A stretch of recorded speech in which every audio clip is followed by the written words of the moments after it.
What if you could make anyone obsess over you without ever begging for attention, faking emotions, or chasing approval? What if their thoughts couldn't escape you, even when they tried? Machiavelli left behind a secret blueprint, not for love, but for domination through desire. A forbidden code that flips the rules of attraction. It doesn't matter if you're rich, attractive, or famous. None of that guarantees obsession. Because obsession isn't built on beauty, it's built on imbalance, on mystery, on power. And once you learn how to create that imbalance, you become unforgettable, dangerously unforgettable. In this video, we're going to reveal Machiavelli's forbidden tactics. How to become the one person they can't stop thinking about. Why silence is louder than attention. Why detachment is stronger than affection. And why the ones who obsess the most are the ones who feel powerless. Stay to the end, because once you understand this psychological code, you'll never need to win someone over again. They'll do it to themselves. Everyone has chased someone who didn't care. You waited for the message. You analyzed every silence. You told yourself, if I just do more, give more, maybe they'll want me. But the more you gave, the colder they became. Because attention isn't attractive when it's expected. Obsession never grows from security, it grows from uncertainty. From the gap between what someone gives and what they withhold. Now reverse it. Think about the one person you couldn't stop thinking about. It wasn't because they were perfect, it was because they were unreachable. They gave you just enough to stay hooked, but never enough to feel safe. That's not coincidence. It's design. Obsession is not an accident, it's engineered. And Machiavelli understood how to manufacture imbalance so powerfully it could make kings bend their knees for affection. The first rule of obsession is control through contrast. You must create emotional highs and lows, not chaos precision. Be warm but unpredictable. Give attention, then disappear. Compliment, then withdraw. The goal isn't to hurt, it's to destabilize. People obsess over those who disrupt their emotional rhythm. Machiavelli believed that power lies in tension, not comfort. Obsession requires suspense. Second, limit access.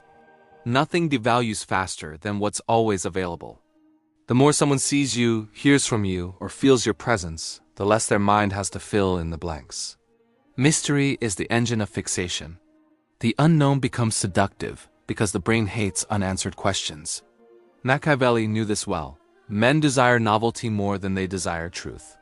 To be obsessed over, you must become a riddle they can't solve. Third, project value but not need.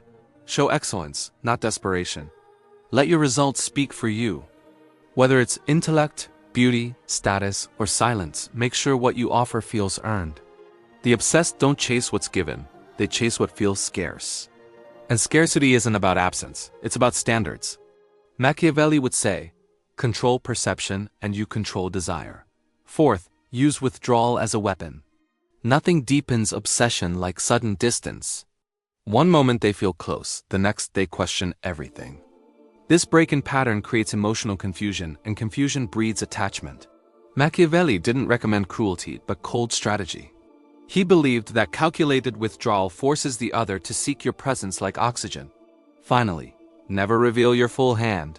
Obsession feeds on mystery. The moment someone figures you out, the magic dies. You must always leave something unanswered, a motive unexplained, a glance that lingers, an intention that contradicts your words. Machiavelli mastered the art of being known and unknown at once.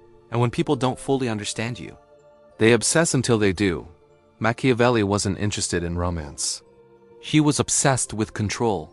And he understood that the deepest form of control wasn't force, it was emotional dependence. He studied the way leaders inspired loyalty, fear, admiration, even obsession. And he realized one thing: the most powerful individuals made others need them without ever asking to be needed. That's the essence of the Forbidden Code. In The Prince, Machiavelli writes that men are governed more by appearances than by reality. Everyone sees what you appear to be, few experience what you really are. He wasn't promoting deception, he was describing leverage. If obsession is your goal, then mystery must be your armor. The less someone knows for sure, the more their mind spirals. Obsession is born not from answers but from dissonance. He also believed that rewards must come unpredictably. Just like a ruler doesn't hand out favor too freely, you don't give constant validation. You become a source of intermittent reward, a concept now echoed in modern psychology. A person becomes addicted not because they always win, but because they win sometimes. Machiavelli applied this in politics. You can apply it in psychology. Machiavelli also warned of exposing weakness. The moment people sense your emotions control you, they lose respect and obsession dies. That's why the Forbidden Code relies on emotional detachment. You display poise even in chaos. You show interest without investment. You lead the dynamic without seeming to try, because the one who appears least affected becomes the most powerful. Finally, Machiavelli understood the power of selective generosity.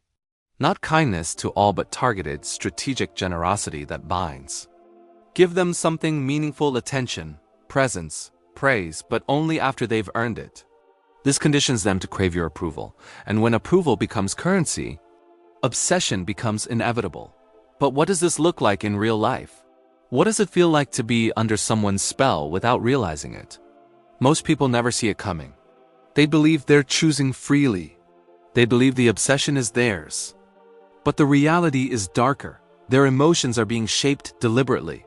Every silence, every glance, every absence was calculated. Have you ever stayed up at night replaying a conversation, wondering what someone really meant?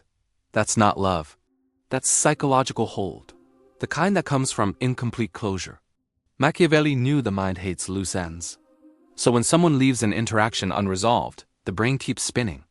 You imagine answers. You invent motives. And the more you invent, the deeper the hook sinks. Think about the last person you couldn't stop thinking about. Were they the kindest, the most available, or were they unpredictable? Hard to read? Elusive? That confusion wasn't random, it was engineered. People don't become obsessed with consistency. They become obsessed with possibility. The hope that next time they'll get more, that maybe, just maybe, the mystery will finally be solved. And that's the trap. Every interaction becomes a clue.